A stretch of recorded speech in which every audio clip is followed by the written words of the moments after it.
السلام علیکم ناظرین، میں ہوں آپ کا میزبان سلطان مرزا اور آپ دیکھ رہے ہیں ہمارا یوٹیوب چینل 50 نیوز۔ ناظرین، آج پوری دنیا میں ٹیچر ڈے منایا جا رہا ہے۔ کہتے ہیں کہ باپ آسمان سے زمین پر لانے کا موجب بنتا ہے اور جو استاد ہے وہ زمین سے آسمان کی بلندیوں پر لے جانے کا ذریعہ بنتا ہے۔ ہمارے ساتھ اس وقت موجود ہیں آج کے دن کے حوالے سے بات کرنے کے لیے ڈاکٹر پروفیسر اصغر علی بلوچ صاحب۔ یہ پرنسپل ہیں گورنمنٹ گریجویٹ کالج جڑاوالا کے۔ یہ شاعر بھی ہیں، ادیب بھی ہیں اور کالم نگار بھی ہیں۔ آج ان سے آج کے دن کے حوالے پر تو بات کریں گے، لیکن اس کے ساتھ ساتھ جو یہ شاعر بھی ہیں اور لکھتے بھی ہیں اور بڑا ہی ان کی جو تحریریں ہوتی ہیں بڑی جاندار ہوتی ہیں، تو اس کے پیچھے جو جادو ہے ان کے ہاتھ میں اس پر بھی ہم بات کریں گے۔ السلام علیکم سر۔ بہت شکریہ جناب۔ وعلیکم السلام سر، آپ کا شکریہ کہ آپ نے ہمیں خصوصی وقت دیا، اور جو آج ٹیچر ڈے منایا جا رہا ہے اس کے ایک اس دن کے لیے جو ایک ہمارے جو اہم جو استاد جو ہماری زندگی کا جو رول ماڈل ہے اس کے لیے ہم بات کرنے کے لیے آپ نے ہمیں موقع دیا۔ اچھا سر، یہ بتائیں کہ آج پوری دنیا میں جو ہے ٹیچر ڈے منایا جا رہا ہے، تو سر اس کو آج کے دن کو منانے کا مقصد کیا ہے؟ سب سے پہلی بات تو یہ ہے کہ استاد قوموں کی تہذیب کرتے ہیں، قوموں کو ترقی یافتہ بناتے ہیں اور ان کو تعلیم یافتہ بناتے ہیں۔ پہلی بات تو یہ ہے۔ دوسرا جو پہلو ہے وہ یہ ہے کہ یہ عالمی سطح پہ جو عالمی ایک یوم اساتذہ منانے کا سلسلہ ہے، اس سلسلے میں میں یہ عرض کرتا چلوں کہ ہر دن میں سمجھتا ہوں کہ استاد ہی کا دن ہوتا ہے۔ ہم کچھ نہ کچھ نیا سیکھتے ہیں، لرن کرتے ہیں، اور ضروری نہیں کہ وہ ہم کوئی رسمی تعلیم ہی ہو جو ہم سیکھتے ہیں۔ ہم بہت ساری چیزیں ہیں جو ایک دوسرے سے بھی سیکھتے ہیں، بلکہ اگر یہ کہا جائے کہ زمانہ کتابوں سے بہتر معلم ہے تو یہ بھی ٹھیک ہوگا۔ آپ بہت ساری چیزیں آبزرو کرتے ہیں، بہت ساری چیزیں آپ کے ایکسپیرینس میں آتی ہیں، لیکن سب سے بڑی بات ایک استاد کا جو میں سمجھتا ہوں کہ ایک مقام ہے یا اس کی حیثیت کو جو چیز مہمیز کرتی ہے وہ یہ ہے جو کہ اکبر الہ آبادی نے 2 شعروں میں کہہ دی۔ ایک ان کا بہت میں سمجھتا ہوں کہ یہ بہت ہی معروف ان کے 2 شعر ہیں، جس میں وہ کہتے ہیں کہ ایک تو وہ یہ کہتے ہیں کہ کورس تو حرف ہی سکھاتے ہیں، آدمی آدمی بناتے ہیں۔ اگر آپ سیکھنا چاہیں گے تو آپ کے پاس کتابیں بھی موجود ہیں، لیکن ان کتابوں کو پڑھنے کے لیے بھی تو آپ کو کسی استاد کی ضرورت ہوگی۔ ان کتابوں کے اندر جو سربستہ راز ہیں، جو چھپے ہوئے مفاہیم ہیں، ان تک اگر آپ پہنچنا چاہیں گے تو پھر آپ کو استاد کی ضرورت ہوگی۔ اور آدمی ہی آدمی کو میں سمجھتا ہوں کہ انسانیت اور انسان کی بلند درجی اور جو ایک میں سمجھتا ہوں کہ ایک اہم جو قدریں ہیں انسانیت کی، ان کو حاصل کرنے کا موجب بنتے ہیں۔ تو استاد کا سب سے بڑا جو کنٹریبیوشن ہے وہ تو یہی ہے کہ وہ ہمیشہ سے علم کے چراغ کو روشن کرتا ہے۔ اور آپ سمجھتے ہیں کہ پہلے ہی بہت اندھیرا ہے، پہلے جہالت کا اندھیرا کم ہے، ظلم ہے، زیادتی ہے، مسائل ہیں، اور ان مسائل کو حل کرنے میں سمجھتا ہوں کہ ایک بیانیہ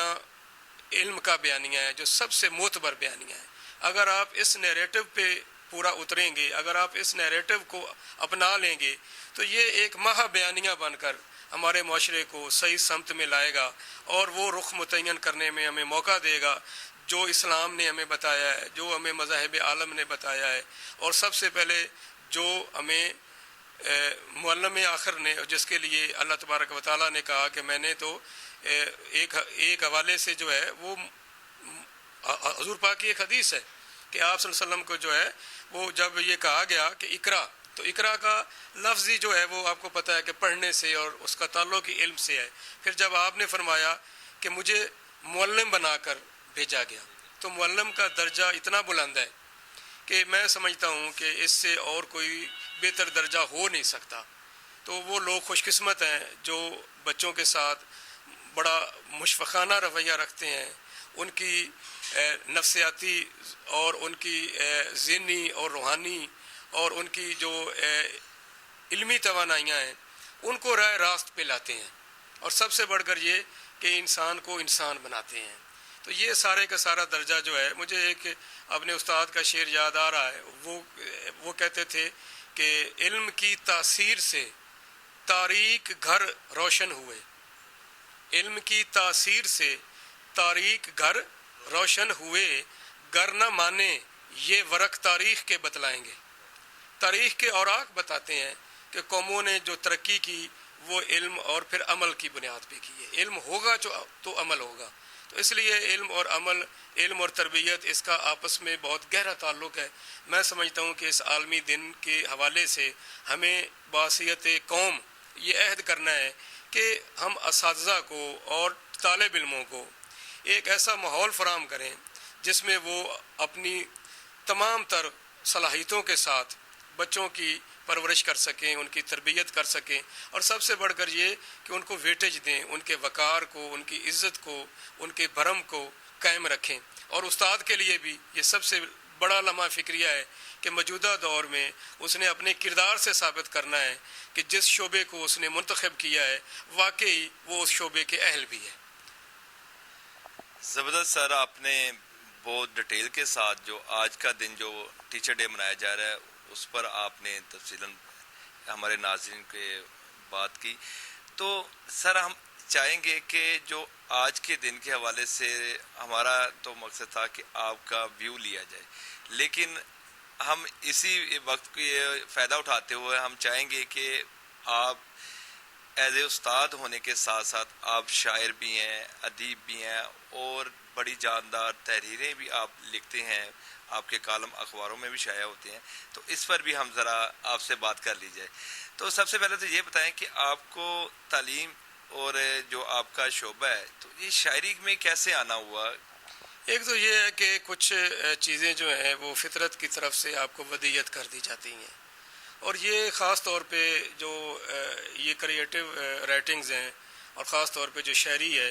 یہ تو میں سمجھتا ہوں کہ ہے ہی ایک اللہ تبارک و تعالیٰ کی طرف سے ایک وہبی، جس کو کہتے ہیں کہ ملکہ وہبی ہے۔ اس کو اکتساب بھی کیا جا سکتا ہے، لیکن جب تک آپ کے اندر وہ صلاحیت موجود نہیں ہے، اکتساب بھی اس وقت تک جو ہے وہ مفید نہیں ہو سکتا، آپ کے لیے فائدہ مند نہیں ہو سکتا۔ پہلی بات تو یہ ہے۔ دوسری بات یہ ہے کہ واقعتاً زندگی ہی انسان کا رخ متعین کرتی ہے، زندگی ہی آپ کو مختلف جو ہے وہ سمتوں میں لے جاتی ہے۔ جہاں تک شاعری کی طرف میرے آنے کا تعلق ہے تو ایک تو آپ کو میں نے جو پہلے بات کی کہ اللہ تبارک و تعالیٰ یہ بھی ایک طرح سے چنیدہ لوگوں پر اترتی ہے۔ یہ جو تخلیقی صلاحیتیں ہوتی ہیں یہ بھی اللہ تعالیٰ اپنے بندوں کو جو ہے وہ ایک طرح سے صلاحیتوں کو ممیز کرنا تو بعد کی بات ہے، پہلے تو یہ ہے کہ اللہ تعالیٰ کی طرف سے یہ عطا کردہ ہوتی ہیں۔ جب عطا کردہ ہوتی ہیں تو پھر آپ کی محنت ہے، پھر آپ کی ریاضت ہے، پھر آپ کا ایک طرح سے مطالعہ ہے، پھر آپ کا ماحول ہے جو آپ کو اس طرف لے آتا ہے، اور جو آپ دیکھتے ہیں وہ ساری کی ساری آپ کی جو ہے وہ واردات بن جاتی ہے، وہ سارے کا سارا آپ کا مشاہدہ بن جاتا ہے، اور جب آپ کا مشاہدہ اور تجربہ آپ کے اشعار میں سے ٹپکتا ہے تو پھر ہی وہ لوگوں پر اثر پذیر ہوتا ہے، پھر ہی لوگ اس سے ایک لحاظ سے متاثر ہوتے ہیں۔ تو اچھی شاعری میں سمجھتا ہوں کہ یہ دونوں چیزوں کا ایک طرح سے سنگم ہوتی ہے۔ ایک تو وہ وہبی جو ملکہ ہے، میں نے کہا ایک صلاحیت ہے جو اللہ تعالیٰ کی طرف سے آپ کو ودیت کی گئی ہے۔ دوسرا پھر یہ ہے کہ آپ اس کو اپنے مطالعے سے، اپنی ریاضت سے اس قدر سیکل کر لیتے ہیں کہ وہ ایک آپ کی ایک طرح سے وہ شناخت بنتی ہے، وہ شاعری اور وہ ادب۔ تو جس کالج کے آپ پرنسپل ہیں، یہ پنجاب کی سب سے بڑی تحصیل میں اکاؤنٹ کی جاتی ہے، جڑاوالا۔ تو اتنے بڑے کالج کے آپ پرنسپل ہیں، ذمہ داریاں آپ کے پاس، آپ کے اوپر بہت زیادہ ہیں، تو ان کے شاعری کے لیے اور جو آپ اپنے جو لکھتے ہیں تو دوسری جو بکس وغیرہ جس پہ آپ ورک کر رہے ہیں تو اس کے لیے ٹائم کیسے نکال پاتے ہیں آپ؟ آپ نے بہت اچھا سوال کیا۔ ایک تو یہ ہے کہ یہ جو ایک تخلیقی عمل ہے یہ خود بخود اپنا وقت نکال لیتا ہے، ایک تو یہ ہے۔ دوسری آپ کی بات بالکل درست ہے کہ انتظامی نوعیت کی ذمہ داریاں جو ہوتی ہیں وہ بہرحال آپ کی تخلیقی صلاحیتوں پر اثر انداز ہوتی ہیں، اور میرے ساتھ بھی کچھ ایسا ہو رہا ہے پچھلے کوئی 2 مہینے سے جب سے میں آیا ہوں، تو یہاں اور نوعیت کا تجربہ ہوتا ہے۔ خیر میں اس تجربے سے پہلے بھی گزرا ہوں، لیکن میں یہ سمجھتا ہوں کہ لمحہ تخلیق جو ہے وہ آپ کو ہو سکتا ہے کہ آپ آدھی رات کو آپ کی آنکھ کھلے اور آپ کچھ لکھنے کے لیے بیٹھ جائیں، آپ سفر میں ہوں اور لمحہ تخلیق آپ پر ایسا وارد ہو تو آپ لکھنے کے لیے مجبور ہو جائیں اور آپ اس کو لکھ لیں۔ تو اس کے لیے کوئی خاص کوئی ٹائمنگز نہیں ہوتی ہیں، اس کے لیے کوئی یہ نہیں ہوتا کہ آپ کو باقاعدہ کوئی یہ طے کر کے بیٹھنا پڑتا ہے۔ خاص طور پہ شاعری کے حوالے سے میں بات کر رہا ہوں، جہاں تک تنقید کا یا تحقیق کا تعلق ہے تو اس کے لیے تو ظاہر ہے آپ کو باقاعدہ ماحول بنا کے کتابیں لے کر اور اس کے لیے ٹائم نکالنا پڑتا ہے، وقت نکالا نہیں جاتا۔ یہ جو تخلیقی معاملات ہیں یہ خود بخود آپ کا وقت لے لیتے ہیں، آپ سے وقت کے لیے آپ کو مجبور کر دیتے ہیں، آپ انہیں لکھ لیتے ہیں۔ اچھا سر، ہم یہ پوچھنا چاہیں گے کہ آپ اس وقت آپ کتنی جن کے کتابیں آپ لکھ چکے ہیں شاعری پر، اور آپ جیسا آپ نے ذکر کیا افسانے بھی آپ نے لکھے ہیں، تو کتنی اس وقت مارکیٹ میں آپ کی بکس وغیرہ آ چکی ہیں، اور زیادہ تر آپ کن موضوعات کو اپنے جو الفاظوں میں لاتے ہیں؟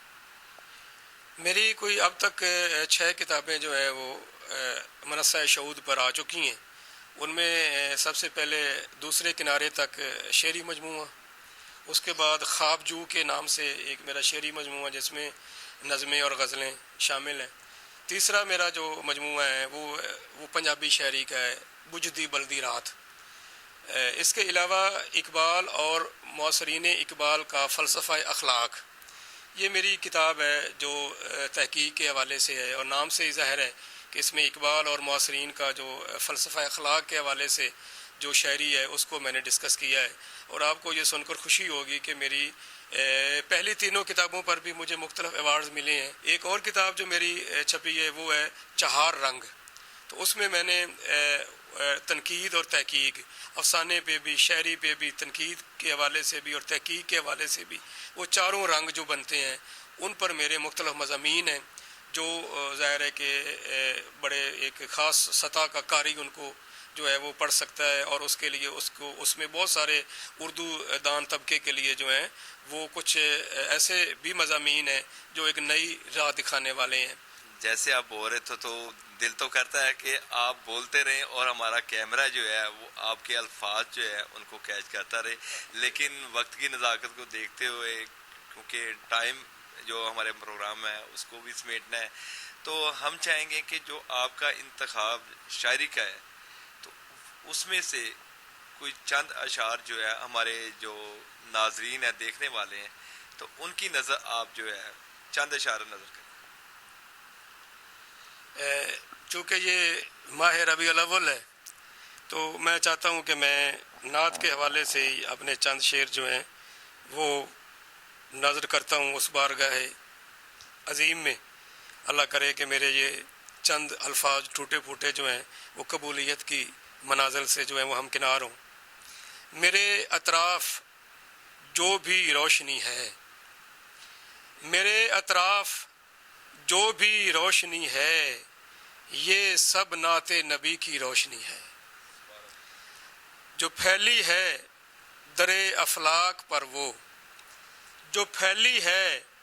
در افلاک پر وہ مدینے کی گلی کی روشنی ہے، جو پھیلی ہے در افلاک پر وہ مدینے کی گلی کی روشنی ہے، اور دکھاتی ہے جو مجھ کو راہ طیبہ، دکھاتی ہے جو مجھ کو راہ طیبہ میری وارفتگی کی روشنی ہے۔ اور یہ کون آیا ستاروں کے جلو میں، یہ کون آیا ستاروں کے جلو میں، جہاں میں روشنی ہی روشنی ہے، اور یہ ہے تاثیر کس کے نقش پا کی، یہ ہے تاثیر کس کے نقش پا کی، زمین پر بھی فلک سی روشنی ہے، میرے اطراف جو بھی روشنی ہے یہ سب نعت نبی کی روشنی ہے۔ ایک اور شعر کو چند اور آپ کے نظر کرتا ہوں، اور وہ پنجابی میں کروں گا چونکہ میں پنجابی بھی لکھتا ہوں۔ جی ضرور۔ انہیں نور خزانے ونڈے، انہیں نور خزانے ونڈے، بکھیاں دے گھر دانے ونڈے، اور ساتھو پل نہیں ونڈیا جاندہ، ساتھو پل نہیں ونڈیا جاندہ، انہیں چھج زمانے ونڈے، اور رب نے انہوں تھوڑ نہیں دینی، رب نے انہوں تھوڑ نہیں دینی جیڑا اس جہانے ونڈے، اور جنت دا اج والی جمیا، جنت دا اج والی جمیا، ہوراں کھنڈ مکھانے ونڈے، ہوراں کھنڈ مکھانے ونڈے، اور اس دلبر دی کملی صدقے، اس دلبر دی کملی صدقے، رب ننگیاں وچ بانے ونڈے، رب ننگیاں وچ بانے ونڈے، تے امر خدا دا دسیا انہیں، امر خدا دا دسیا انہیں، بتاں بس افسانے ونڈے، بتاں بس افسانے ونڈے، تے ایسے فیض کسے نہیں ونڈنے، ایسے فیض کسے نہیں ونڈنے، جو حسنین دے نانے ونڈے، اس چانن ورتائے جگ تے، اس چانن ورتائے جگ تے، رب نے جو آسمانے ونڈے، انہیں اس چانن ورتائے جگ تے، رب نے جو آسمانے ونڈے، تے پاک درود سلام نبی تے، پاک درود سلام نبی تے، وچ قرآن خدا نے ونڈے، پاک درود سلام نبی تے، وچ قرآن خدا نے ونڈے، انہیں نور خزانے ونڈے، بکھیاں دے گھر دانے ونڈے۔ بہت شکریہ۔ ماشاءاللہ جی، بہت خوبصورت۔ تو ہم آخر میں چاہیں گے کہ جو ہمارا آج کا دن جو ہم پوری دنیا میں منایا جا رہا ہے ٹیچر ڈے کے، تو ہم آخر میں چاہیں گے کہ اس دن کے حوالے سے وساست سے جو ہمارے دیکھنے والے ناظرین ہیں، اسٹوڈنٹ، بچے ہیں، بڑے ہیں، استاذہ ہیں، تو ان کے لیے کوئی میسیج اگر دینا چاہیں۔ دیکھیں، استاد کو اپنا منصب جو ہے اس کے تقاضوں کو ملحوظ خاطر رکھنا چاہیے۔ آج کے زمانے میں یہ چیز اور بھی ضروری ہو گئی ہے، جب تہذیبوں کی ہم ایک لحاظ سے کشمکش دیکھ رہے ہیں، اور مشرق مغرب کے علوم آپس میں جو ہے وہ ایک لحاظ سے خلط ملط ہو رہے ہیں، تو ہمیں اپنا قبلہ راست رکھنا ہے۔ ہم نے دیکھنا ہے کہ ہماری تہذیب، ہماری مشرقی روایات، اور سب سے بڑھ کے دین اسلام جو، اور پھر دنیا کے ساتھ جو ہم نے اپنا مقابلہ اور موازنہ کرنا ہے، ان جدید تقاضوں کو بھی ملحوظ خاطر رکھنا ہے، لیکن ایسی شتر بے مہار آزادی بھی نہیں ہے کہ جو ہمیں نہ ادھر کا رہنے دے نہ ادھر کا رہنے دے۔ بچوں کو یہ چاہیے کہ وہ آج کل جس طرح انٹرنیٹ کا دور ہے، وہ تعمیری سرگرمیوں کے لیے اس کا استعمال کریں اور کم سے کم کریں، کیونکہ کتاب سے بہتر کوئی ساتھی ہو نہیں سکتا۔ جب کتاب موجود ہے آپ کے پاس، لائبریری آپ کے پاس موجود ہے، اساتذہ آپ کے پاس موجود ہیں، تو کوشش کر رہے ہیں کہ زیادہ سے زیادہ جو وہ ڈلیور کر رہے ہیں ان کو سوچیں، اور سب سے زیادہ یہ کہ اپنے اندر ایک کریٹیوٹی جو ہے وہ پیدا کریں۔ یہ نہیں ہے کہ بس وہ جو رٹے رٹائے جملوں کی جگالی کرتے جائیں، وہی ہیلپنگ بکس اور وہی گائیڈ مافیا، اس سے بالا تر ہو کر اوریجنل بکس تک جائیں، اگر وہ چاہتے ہیں کہ وہ صحیح معنوں میں پڑھنا اور صحیح معنوں میں پڑھانا چاہتے ہیں۔ تو میری توقع یہ ہے، اور میرا پیغام بھی یہ ہے، اور یہی وہ امن کا اور محبت کا پیغام ہے، یہی وہ علم کا پیغام ہے جو ہر آنے والے زمانے کے لیے ہر بڑے فلسفی نے، میں تو ایک معمولی سا استاد ہوں اور ایک معمولی سا آدمی ہوں، لیکن میں سمجھتا ہوں کہ جو میرے اندر ہے وہ اگر میں نئی نسل تک منتقل نہیں کر پاتا تو یہ بھی اپنے پیشے کے ساتھ کوئی وفاداری نہیں ہے۔ آپ کی وفاداری کا سب سے بڑا ثبوت یہ ہے کہ آپ کتنی کتابیں پڑھتے ہیں مہینے میں، ایک سال کے لیے آپ نے اپنی لائبریری کے لیے کتنی کتابیں خرید کر رکھی ہیں، اور ان کو آپ نے اپنے طالب علموں میں کہاں تک ٹرانسفر کیا ہے۔ یہ وہ علم ہے جو ہم نے اپنے آباء و اجداد سے سیکھا، یہ وہ علم ہے جن کے بارے میں اقبال نے کہا، مگر وہ علم کے موتی کتابیں اپنے آبا کی، جو دیکھیں ان کو یورپ میں تو دل ہوتا ہے سی پارا۔ تو وہ علم و حکمت کے جو خزانے تھے وہ ان قوموں نے اپنا لیے، تو ہم ان سے پیچھے رہ گئے۔ اگر ہم مقابلہ کرنا چاہتے ہیں تو جذباتی نعروں سے نہیں ہوگا، کسی پراپوگنڈے سے نہیں ہوگا. اس کا واحد حل علم ہے، علم کا نور ہے، علم کی روشنی ہے. اس کو جتنا عام کرتے جائیں گے آپ کی قوم اتنی مہذب ہوتی جائے گی، آپ کی قوم اتنی ترقی یافتہ ہوتی جائے گی. میرا تو یہی پیغام ہے. بہت شکریہ. جی شکریہ جی آپ کا کہ آپ نے ہمیں ایک خصوصی وقت دیا. ہم آپ کے بے حد مشکور ہیں. ایک بار پھر آپ کا شکریہ ادا کرتے ہیں. تو امید ہے کہ آپ کو ہمارا یہ پروگرام پسند آئے گا. اپنے میزبان سلطان مرزا اور ہماری ٹیم کو اجازت دیجیے. اللہ حافظ. پاکستان زندہ باد.